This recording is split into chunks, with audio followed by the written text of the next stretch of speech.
disappointed yung mga taong nag-abang dito po sa bagong Exorcist. Yung Exorcist the Believer.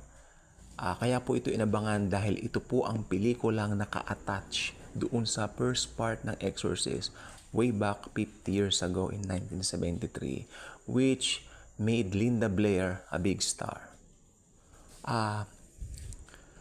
Ito pong Exorcist,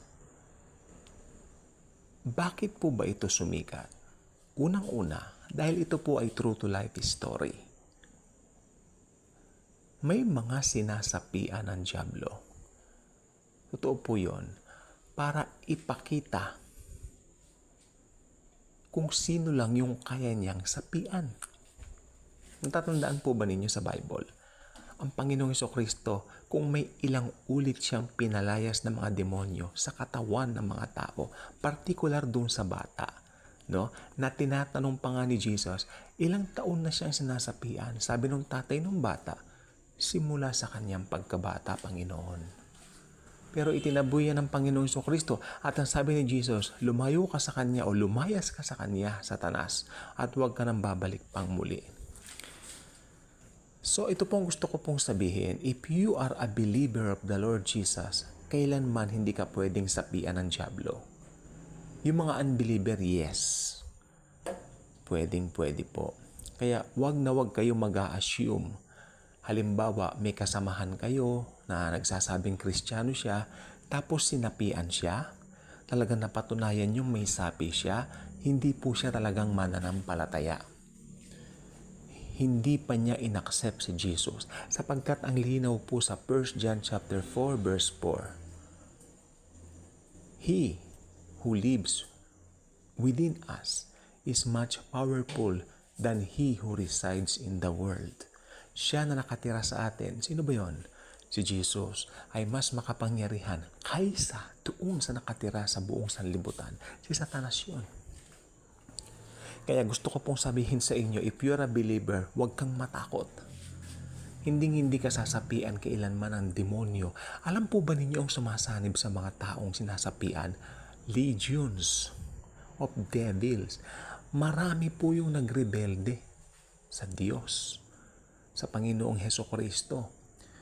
Hindi lang po ilan yun, marami po yun, mga fallen angels, at sila po ay nahulog dito. Yung iba po nasa Tartarus. Madami po, ganyan po kadami.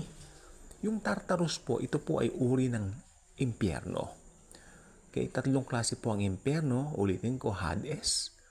Doon po napupunta yung espiritu o kaluluwa ng mga tao na nag-reject kay Jesus. Yun po ang temporary place po nila as of the moment habang hindi pa nabubuksan yung Gehenna. Pangalawang part ng impyerno ay ang Tartarus. Ito na nga po yung sinabi ko po kanina. Ito po, nandito po yung mga karamihan ng mga fallen angels. Nakakulong po sila dyan. At yung Gehenna, pangatlong part po ng impyerno, sabi ko rin po kanina, di po ba? Ito po hindi pa nag-o-open. Pero ang pinaka-buena mano pong pupunta rito ay ang Antichrist at ang false prophet. So ito po ay bakante po ngayon. Mainit na mainit po dyan sa place na yan. So ang mga demonyo o mga fallen angels po ngayon ay nagkalat po. Kaya sila po ay sumasapi. Kaya makikita mo talaga pag sinasapian, iba ang mata. Actually, yung iba namumula pa nga. Parang hindi mapakali. So mahirap po. Naka-experience po kami ng exorcism at medyo mahirap. Talagang tinititigan pa kami. Pero sa biyaya ng Panginoon, hindi lang po ako, marami po kami. No? Ilang kami nagpunta, 4 yata kami. Salit-salit. Pero hindi ako pupunta ng isa, 2 kami. Pero nataboy din po yung demonyo. At ngayon, mausay na po yung bata. After ilang years, malaki na rin po ngayon. So again, panatag lang po ang loob natin. Kailanman, if you're a believer, hindi ka nasasapian ng dyablo. Dahil siya na nasa atin ay higit na makapangyarihan kaysa doon sa nakatira sa sanlibutan. Kaya kung hindi ka pa nakasubscribe sa ating channel, I invite you to do so. Click mo ang notification bell para ma-remind ka ng YouTube sa mga bagong videos kaya nito.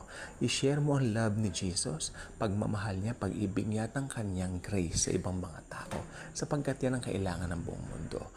Thank you, and as always and forever, Jesus truly loves us all.